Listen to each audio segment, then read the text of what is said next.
Ketika sebuah bangsa baru lahir dari perang panjang melawan kolonialisme Inggris, muncullah seorang tokoh yang kemudian dikenal sebagai Bapak Bangsa Amerika, namanya George Washington. Washington bukan politikus biasa.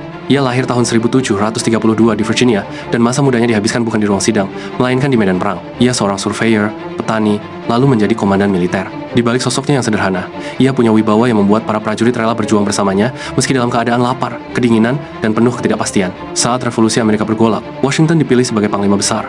Ia tidak selalu menang, bahkan sering kalah.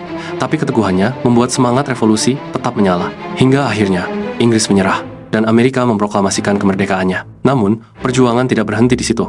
Sebuah bangsa baru butuh pemimpin, dan semua mata tertuju pada Washington. Dengan suara bulat, ia terpilih sebagai presiden pertama Amerika Serikat pada tahun 1789. Menariknya, ia tidak pernah berkampanye, tidak pernah mencari jabatan. Justru, bangsa yang memanggilnya untuk memimpin. Sebagai presiden, Washington menolak menjadi raja, padahal banyak yang ingin mengangkatnya seperti monarki. Ia lebih memilih memberi contoh. Presiden hanyalah seorang pelayan rakyat. Ia juga menetapkan tradisi 2 periode masa jabatan, sesuatu yang kemudian menjadi norma di Amerika. Washington wafat pada tahun 1799, namun jejaknya abadi.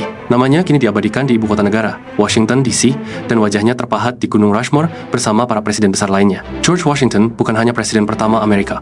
Ia adalah simbol tentang bagaimana kekuasaan seharusnya dijalankan bukan untuk diri sendiri, melainkan untuk sebuah bangsa. Bagaimana dengan negara yang kita cintai ini? Siapa yang mirip dengan kepemimpinannya?